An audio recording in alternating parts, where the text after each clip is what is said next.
Hey, my name is Vincent Irrling. I'm originally from Berlin and I used to work in the medtech industry as a global product manager for neurosurgical implants. And then I decided to do the MBA at the University of St.Gallen. Since then, I live in Switzerland, particularly since I like the mountains, mountain biking and skiing. I very much enjoy it here. And yeah, now I'm working on my own startup, which is called KAPSLY Ventures, where we support health tech founders particularly. My experience at the MBA program was really good. I actually took quite a long time to look into different programs, not just the curriculum, but also like activities and what they would offer. For example, if you want to go to the entrepreneurship track as well, which was something I was already considering before the MBA. And I was also looking for small class sizes because I also wanted to learn from other students, get in touch with professors, also improve on soft skills. I always thought that hard skills are sort of easy to learn, especially on the job, you need different skills. But those things were important to me. So I would say for myself and for my interests, I picked the right program. I was really happy throughout the whole experience this 1 year.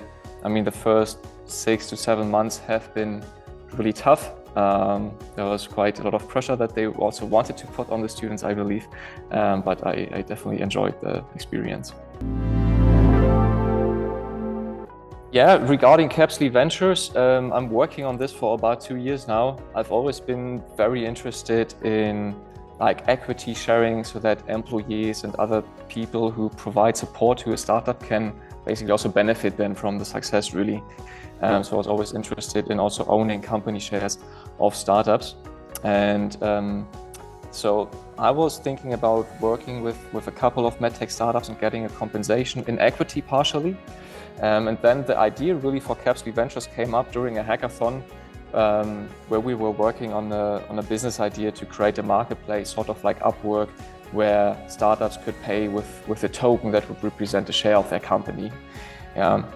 This was the initial idea, and then we found out, hey, there are really many service providers, companies who are interested in working with startups, and they actually told us that often those questions came up by the founders, whether they could pay with equity, but either they didn't know how to do it, or they didn't want to hire a lawyer to figure everything out, or they had really bad agreements, and there were only quite a few that had a proper setup for this. So then we thought, hey, it makes sense to really create a central platform to professionalize this and to provide access for the startups and the service providers so that they can enter better relationships. And that's when we focused on those service for equity deals, so that service providers can work for equity and startups can compensate them with their company shares. And from there on, we have evolved to different payment types, like a repayment plan or revenue share models.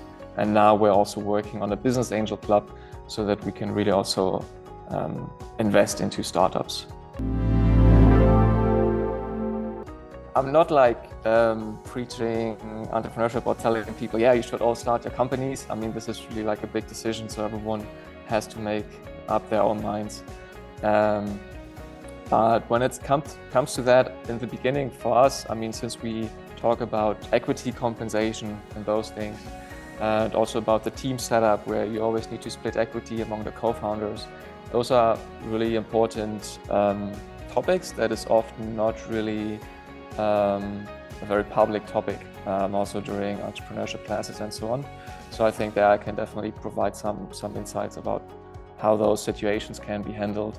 And obviously it's better to talk about those things in the beginning than after half a year or a year, you know, and then you've realized, oh damn, your CTO had totally different expectations or whatever. So just communication and transparency are just very important in the beginning, and having methods that everyone feels happy with to split the equity, for example, and topics like this, and building a co-founding team. Sticking to the same topic regarding co-founders. So in the beginning, I was always really happy that I had 2 technical people who could actually build this thing that I envisioned. And I thought, hey, it would be a platform, etc. because it's really hard to find developers and CTOs and so on. And at some point, they were not really so motivated anymore, because also I realized our solution, KAPSLY Ventures, is not a tech product. It's really like a business model innovation. We just need the technology and the platform as an enabler to facilitate those deals, to streamline processes and stuff. But it's not the innovation itself. And I think it at some point brought out the developers and then had to look for alternatives, had to get them out of the company again, all on friendly terms and so on. But so I also had this experience, and then I was looking for a new CTO, had over 60 interviews, and at the end found a technology partner. So we basically used our own business model and work with a technology partner that has receives a revenue share, and they provide a no-code platform, which is absolutely perfect for our needs. So it took me a while to realize what's really like important for our business model, and also to start with something smaller that works on a small scale before you can actually scale it and then build the next Upwork for company shares or something like this, you know. This was definitely one of the learnings, yeah. Well, I would say so. On a private level, I have some really good friendships from this. And on a business aspect as well, I mean, our legal counsel is actually an MBA colleague. He did a part-time MBA and he has a law firm in Zurich. So this is a great fit. This happened because we knew each other from the MBA. So the network in general is just great, I think, especially since I'm also in Zurich and most of the MBA graduates from St.Gallen end up in Zurich. So it's helpful and fun because it's always really interesting people, and we have regular events like the MBA ski weekend is coming up, so I'm definitely looking forward to that as well. Well, there are definitely a lot of leadership courses and trainings during the MBA that take it from different angles, so that was also interesting to see. I mean, for me, leadership means like enlisting the aid of others for like a common goal. So what I think is really important is communication and trust, so that people will actually follow the leader as well. And I would say those are definitely things that I was able to train during the MBA and to improve definitely.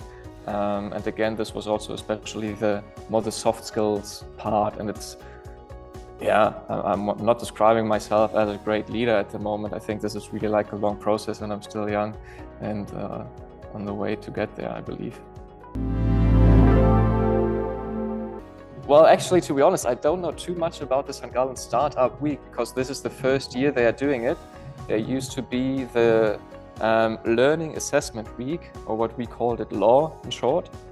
Because this was a very tough short period of the program, but now they're replacing it with a Startup Week.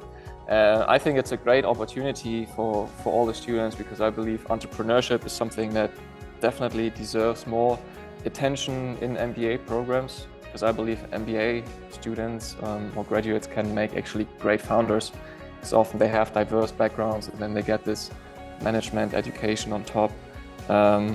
So yeah, I'm just excited that they're doing it. So this is also why I said, hey, I'm happy to help wherever I can, you know. Sure, yeah, I think it's always important to give back. I mean, for me, it's also important to learn from more experienced people. So I'm just trying to do the same, even though I feel like I'm also just getting started. But regarding entrepreneurship, maybe I've experienced one or two things that I could maybe contribute and help others with those experiences. And I'm always excited when there are MBA students that reach out and have questions about setting up the startup in Switzerland, or how to find co-founders, or how to compensate co-founders or external parties. So yeah, I think it's just a passion for me. So obviously I'm happy to contribute there. Yeah, for those who are interested in giving back to the MBA community, I think, just do it. There's so many different ways. I mean, we have the alumni board, we have different alumni groups where people can organize things. I organized MBA soccer games that we had every Wednesday. I'm unfortunately not doing it anymore, so I hope someone will actually take this over. Yeah, so at the end, it's basically just doing something, just initiate something. Don't be shy about it and share it with the MBA alumni. For example, I wanted to play football or soccer once a week, so I just shared this in the MBA groups, and then we actually created quite a big group out of it. So in the end, it's just getting started and yeah, share your thoughts and ideas with other people in the community. Then you can initiate something new, or you can join one of those ongoing initiatives.